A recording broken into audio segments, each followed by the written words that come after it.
هر از گاهی گارد پادشاهی عده‌ای رو چشم و گوش بسته به این جزیره می آورد و رها می کرد. آلوارو یک رمزیاب پرتغالی تبار بود که در خانواده‌ای فقیر به دنیا آمده بود. زمانی که به جوانی رسید، نابغه‌ای به حساب می اومد که از راز بین چیزها به درک جدیدی از پدیده‌های پیرامونش می رسید. حالا که تو این جزیره در زندانی روی آب گیر افتاده بود، باید راهی برای پیدا می کرد. نگهبان آخرین حلقه انرژی، قسمت دوم. او حیران در جزیره به دنبال جواب سوال خودش میگشت. راز جزیره در غارها نهفته شده بود. غارهایی که در جزیره پنهان بودند و هیچ کس از حضور اونها تا اون زمان آگاه نشده بود. آلوارو دوست داشت که با اشیای پیرامونش ابزار بسازه. آلوارو آتیش رام شده گرمی دست و پا کرد و حالا برای حفاظت از خودش از شر موجودات موذی ابزار خوبی داشت.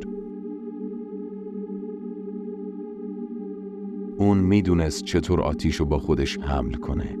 تونسته بود تو غارای کم عمق سطح کوه زندگی آرومی بسازه. تو این جزیره هر کس ذخیره آب خودشو باید از چشم بقیه مخفی میکرد. باکتریا همه جا در کمین.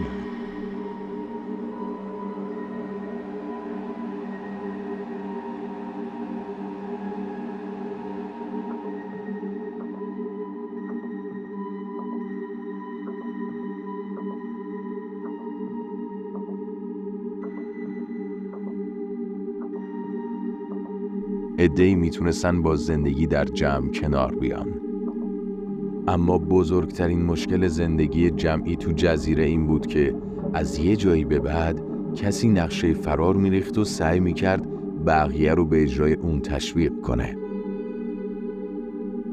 آلواروی قصه ما اما تو خلوت تنهایی خودش به راز بین ذرات هستی فکر میکرد. اون تو تخیلات خودش غرق میشد و مثل اجدادش روی دیوار غارها نقاشی میکشید.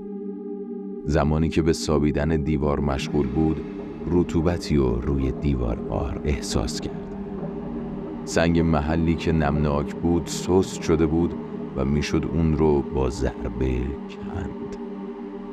ضربات آلوارو هر بار سفت‌تر از قبل میشد. کنجکاوی افسار گسیخته‌ای که هیچ نیرویی نمیتونست کنترلش کنه. به مرور دیوار غار ترک خورد و از بینش آب جاری شد. از دیدن اون آب خوشحال شد. کمی آبو مزه کرد. وقتی از سلامتی اون اطمینان پیدا کرد، یه دل سیر ازش نوشید. اما سیراب شدن اونو آروم نمی کرد. آلوارو بیشتر سنگو تخریب کرد. مدت زیادی زمان برد تا بتونه حفره‌ای بین دوتا سنگ باز کنه. انرژی زیادی هم از دست داده بود. اون راه به هزار تویی پیدا کرده بود که بیش از پیش به کشف ناشناخته‌ها تشویقش میکرد. با مهارتی که برای روشن کردن آتیش داشت، خودشو از گروه‌های دیگه جدا کرده بود.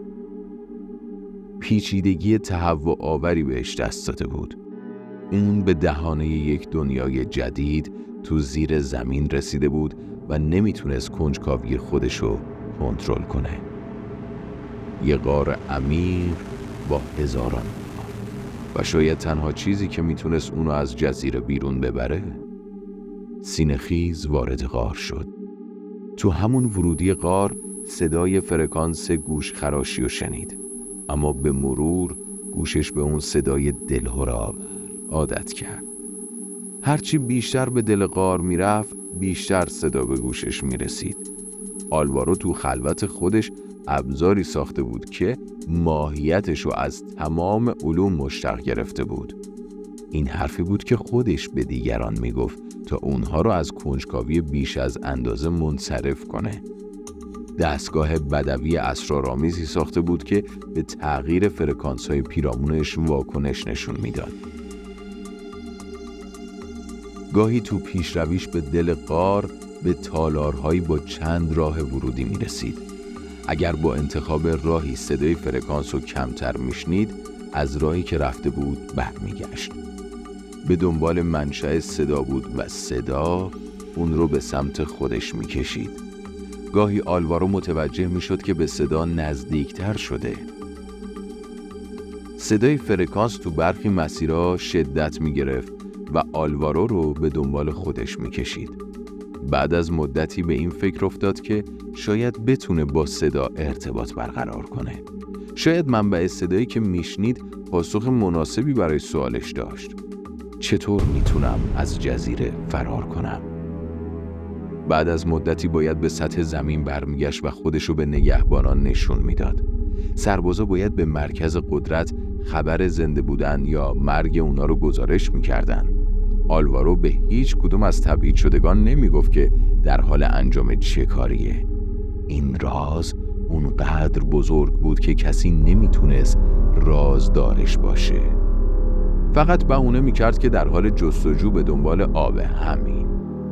روزها تو جزیره به دنبال آب و غذا میگشت تا چند نفر اونو ببینن و بعد وقتی کسی مراقبش نبود به درون هزار توی عجایب خودش میرفت و ساعتها رو اونجا سپری میکرد.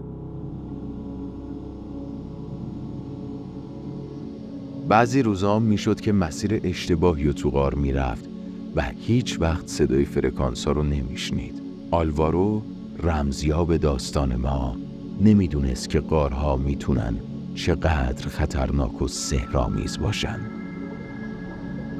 غارها مکان مناسبی برای موجودات دن، موجوداتی که به خاطر تاریکی غار تشخیص اونها فقط با خیال پردازی ممکنه. موجوداتی که جذب صدای آلوارو شدن و گرسنه به دنبال غذا میگشتن. یک روز اما به شکل عجیبی خودشو به صدا نزدیکتر از همیشه احساس کرد.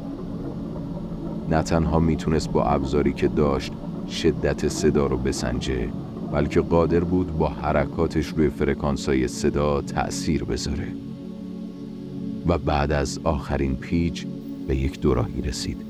از انتهای یکی از اونها نور خیره کننده‌ای تو چشماش سوسو میزد. چشماش درخشیدن.